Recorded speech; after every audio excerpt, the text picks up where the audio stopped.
Welcome to the Corporate Venturing Insider Series, where I interview top practitioners in the CVC world and learn with you the best practices and golden nuggets that they have accumulated over their career. In this episode, we will be learning from Sarit, Managing Partner at TK Innovation for Delek. Sarit, welcome. Happy to be here. It's a joy. It's been some time since we met face-to-face, so looking forward to this fruitful discussion. Thank you, Sarit. I always like to start with asking the background of people I interview and how they got into corporate venturing. Yeah, I did my BA and MA in economics, so I'm pretty much more on the business side of things. And when I started my career, I actually went to management consulting. I think management consulting is a great start because it helps you focus on the fundamentals. You need to very quickly, in a short period of time, understand the business as much as leaders or management within the business, and even to be able to bring external insights. So it forces you to be very particular on data collection, on analysis, on how to integrate and bring different points of view, and how to tackle big problems. So it was a great learning for me at the beginning of the career. I always think about it as a point in time where I was getting my essence of how do you bring value. And when I finished that interaction, I went in a pretty young age to the VC industry. So I operated within a small, young seed stage VC. And then later on, I was fortunate to be part of a group that also fundraised for a bigger fund. It was a small business administration fund. So it was a cross-border Israel US fund. I was even before the age of 30 when I started, and ended up on the VC side around the age of 35. So it was humbling years, by the way. It was 99, the dot-com. So at the beginning, you thought that you could do everything, but then you face reality and you realize it's not so easy, and you have to deal with a lot of things to really drive value for the fund. So it was a great experience, but I always felt I had some level of glass ceiling. You know, what could you do more? You're at the age of 35, you experienced, you had some perspective. And that was the point in time when I decided to jump to operations. As someone from a financial background that operated in a VC environment, as a young mom with 2 young kids, okay, it was a very tough decision for me because I knew it will be painful. I knew it will take a lot out of me, but I felt it's a must. I felt my ability to grow as a person and to give value to the companies, to the portfolio is limited, because I never have done things with my own hands. So I made that decision. I think it was the wisest decision I've made in my career. It was a lot of learning. And I went actually at the age of 35, I got my first CEO position. It was a young, small company. It was actually an investment company. So my VC background was very relevant. And during my operational time, I actually took this vehicle to be public. And from that period in time, I jumped even more to the operational side, and I took an EVP position for a global medical device company. And later on, as part of my BD position, we actually sold the company. So we took the company private. And this is where kind of the CVC opportunity came in, and wanted to be a technology investment arm. And I felt it would be nice to bring both my venture background as well as my operation to the CVC, because Delek doesn't have an R&D arm. It's much more commercially driven. And I had to go through almost a strategic thinking process with management, with the board. What exactly do we want to achieve? In order to structure it right, in order to put things on the table, because CVC is a long journey. It's not always easy. There will be times that we're going to lose money. There will be times that we're going to make money. And I thought it's really important to align expectations. But now we are 6 years after the decision and the formation of the fund, and I enjoy every minute. Very nice. Thank you, Sarit. I nearly feel like you have nearly all facets of corporate venture. Okay, there will be a lot of questions, but let's start from the beginning. I really appreciated the economics background combined with the management consultancy. I feel like nearly this is helping you to see companies from first principles. And maybe what is today in your role you use today from that management consultancy experience? Yes, that's an excellent question. And as a corporate VC, we almost have to operate in two worlds in parallel. So one would be the portfolio and the industry, and how do you bring the deal flow, and how do you pick up the right choices. The second one is our corporation. So I think that the management consulting background actually helped me with both, because when we're doing due diligence, when we're picking up the right companies, there is always this fundamental question on what's the risk, how do you mitigate the risk, how fits our corporate synergies. This, I think I'm relying a lot on some of the best practices that I've been used on the management consulting side. And on the corporate side, it's the same. My role actually in Delek also incorporates strategy. So I'm heading the CVC, but I'm also in charge of strategy.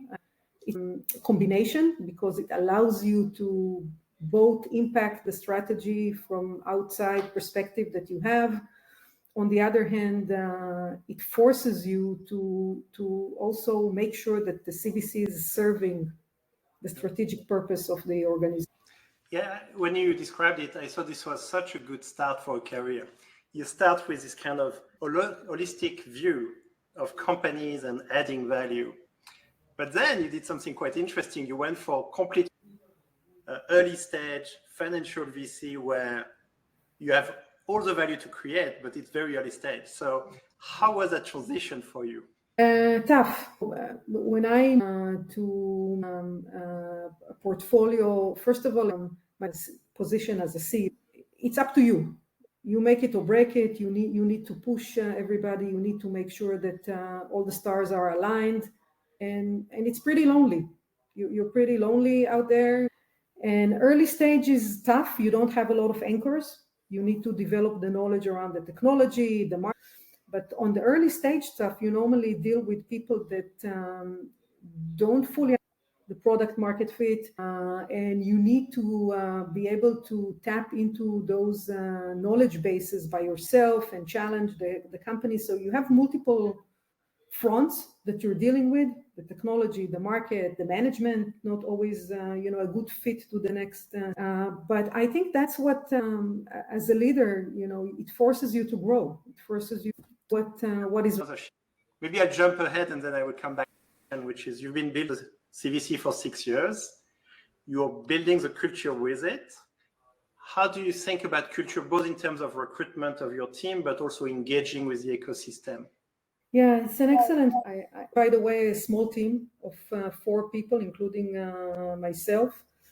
And we brought people from a technical background related to our industry, but people with a lot of passion around for me. So I made a decision to go after the raw talent and market understanding, and to be able to supplement myself and other partners with the VC back, the values. Really get yourself immersed into the corporate. You want to make sure that you have people with background that can have that side, and you need to have people that can live in both worlds, right? You need to be competitive on the ecosystem side, so you need to move fast, but on the processes of the organization and have your core values, in my mind, situated there. So the people that we brought to the team were people that are able to worlds, and take people that have the corporate technology background, but very flexible and very passionate and curious about business. I want to double click on curious, because it comes up a lot when we talk about corporate venturing. So can you tell me why? Actually, can you tell me why curious? How do you interview for curiosity? Wow. You're touching on a great question, because we just recently made some changes to our core values. And our organization, as an organization, decided that curiosity is an important core value. I think that without curiosity, you're doing the things you used to do in the past, the best practices, without questioning. And I think we, in the energy sector, we are in a period of time of questioning everything, right? The old forms of energy, we will need them for many more years, but you need to start asking the right questions. You need to be curious about what you do. You need to ask yourself what economically, right? It's not just the greatest ideas or innovation. They need to be safe. They need to be reliable. And to your question on how do you interview, further, we know a test case that we give to people, and we see, and this is where you really start seeing how someone is thinking and how curious he is, what questions he's asking, and I think that's where really kind of understand whether someone is curious or not. Yeah, but CVC, it's about trying to understand the future that's not yet there, and how it could disrupt the mothership. And if you're curious, you're more likely to be open to what could become, and therefore try to identify where to invest, where not to invest, and how to guide the mothership. So that's why I click on curiosity, because I feel like this is one of these keys that you can't really train, but you can practice a lot. I want to shift the fact that you're in charge of strategy, and you have this opportunity, early access of what the future might be through the CVC. And to me, that feels like a superpower for a role of head of strategy in a company. Can you share maybe some ideas and best practices about how you leverage these insights coming from the CVC into shaping the strategy of the mothership? A choice that we've made that played out well for us. I think, you know, when you are part of in a big portion of your time, you are very much influenced from internal on the industry. Is that on the CVC side, it's almost the other way around. We are pretty much 80% of our time influenced from what by talking to other CVCs, to other investors, to the companies, and building almost a puzzle, right? A new puzzle that will be connected to the puzzle of our current core business. And I think this perspective is helping us challenge a lot of what we do and it played out very well for us.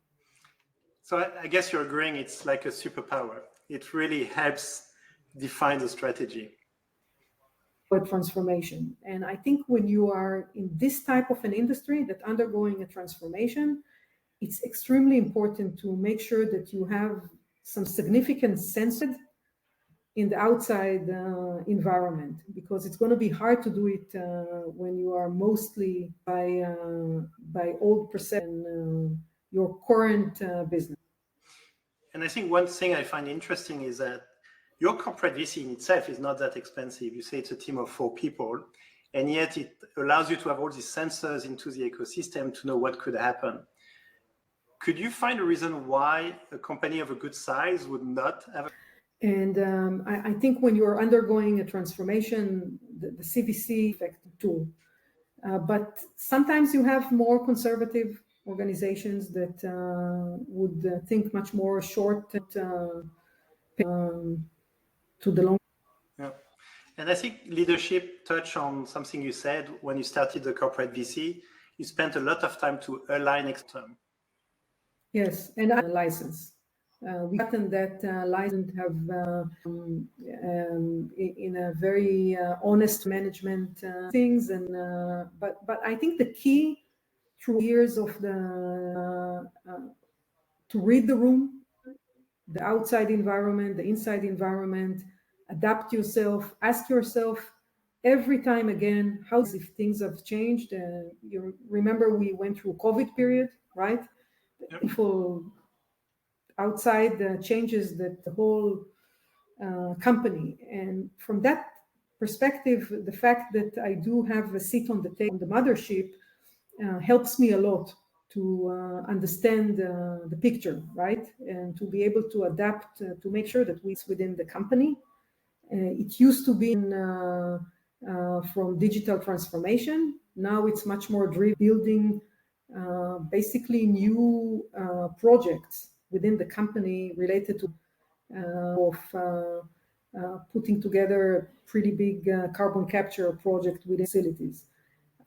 This horizon is a couple of years, right? So you need to apply the right criteria that shows the progress. Sorry. And actually, I like the idea of the carbon capture. Is that one where you explore many startups, you identify one, you decide to invest, and then you plug it with the mothership as a road mapping? Or is that something you start first with a project and then you made it? Obviously, symbiotic relationship. One affects the other. But what we have done when we started we basically looked on two parameters. We looked on synergy and we looked on business potential. So the few areas that we felt have both business potential, then we started mapping those areas. So if you would take, this is a huge evolving area, right? We are pretty much learning it ourselves, a polluter. And we felt that by integrating it to bring value to Delek by reducing our carbon footprint, but also help mature technologies and to be able to eventually support other members and maybe even have reality. So I think for the audience of entrepreneurs working on energy transformation, you can't understate having partners that will help first get it to be financed. And so I think that represents what I think is a CVC done well, when you manage to find this fit where it's valuable for the mothership, and because of the link, the startup is more likely to succeed, and therefore the financial return. Do you have an example of first of a kind that took some best practices to make it into deployment? Yeah, so I don't have examples of finishing the whole process. We are within the process right now, and the goal would be to almost build a portfolio of projects, right? Some of them will, this is a huge thing, right? It's a couple of things happen. We are right now advancing two big opportunities, one of them within the carbon capture space, one of them within the biofuels space, and seeing them journey. The idea for us at the CVC side would be to build a portfolio of projects relying on our work on the VC side. Some of them will be companies we invested in, some of them will be companies that we just partner with because we identified that's the right opportunity for us. But I think this journey, this joint journey with the companies, ourselves, other stakeholders, is the one that other organization. I think one thing we didn't mention, but I think it came across as your first few years delivering on short-term execution improvements, is you had the opportunity to build champions inside the organization. Can you maybe share a few best practices? Because when we talk about mothership, it's many, many teams. Some would be suspicious of a CVC, some would be excited about a CVC. How did you work to build champions? It's a very good question, and I think a key one to the success of CVC. I think who would be people that would be champion in the organization, and in conservative organization on the opportunity, right? It's at some point in time when organizations constantly thinking of the risk. So understanding who would be your champions, and we go back maybe to the beginning of it's much about curiosity.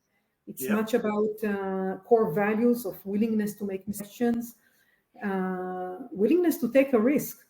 People that are willing to bet on deployment of technologies are people that are willing to get out of their comfort zone.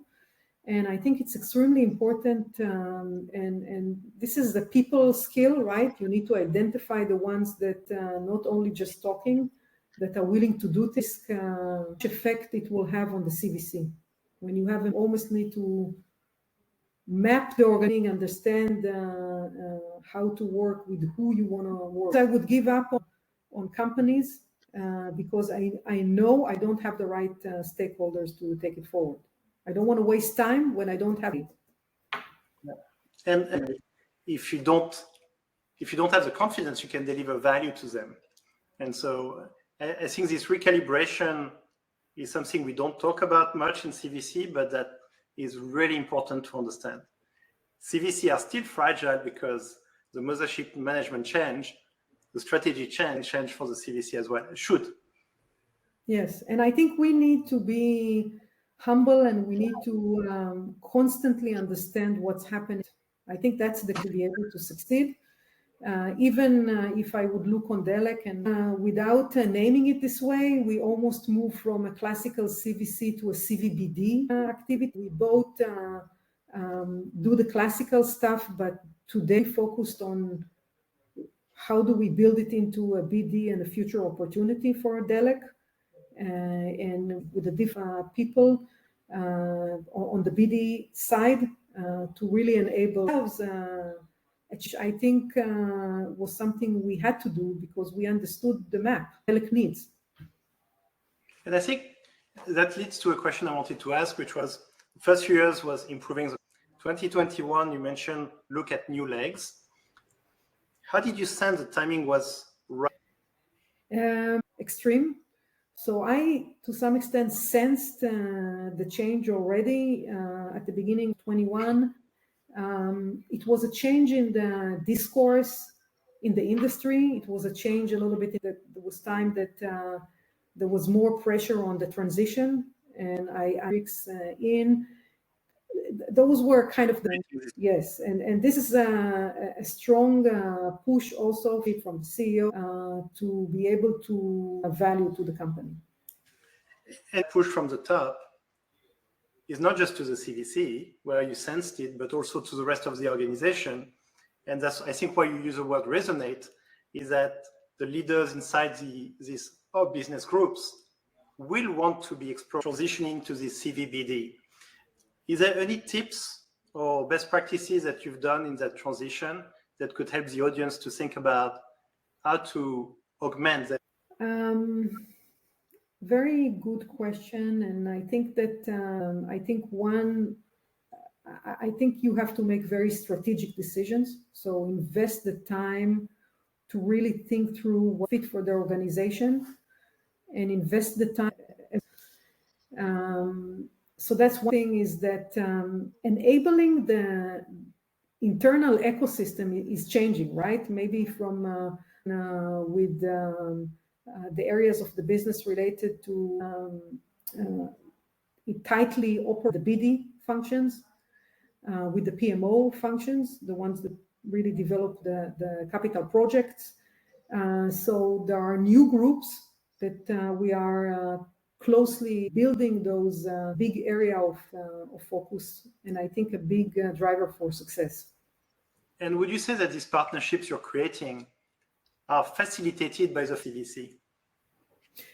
Totally. I think our ability to form an opinion on those new areas, we couldn't have make it without having a CVC. I think you cannot make it just by observing the market. You have to have your feet wet to the right technology. I think, by the way, right, they have their own ecosystems. We're tapping into their ecosystems. We're tapping into their relationship. Think about it. We need to build, if we are building now a carbon capture, right? You need to have offtake agreement.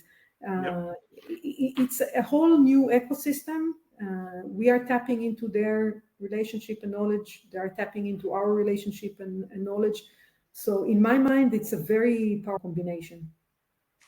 And I think that's what CVC done well should be, which is value creation on every stakeholders. So I think it's a perfect way to end this interview. Thank you, Sarit, for your time sharing candidly about your journey and also the value you create to all stakeholders. And for the audience, remember that first of a kind approach is possible and facilitated even more so with corporate VCs. Sarit, thank you so much for your time today. Thank you very much to build this archaeology of the CVC. No agenda manner, so people can absorb and pick up what's right for them. So highly appreciate that.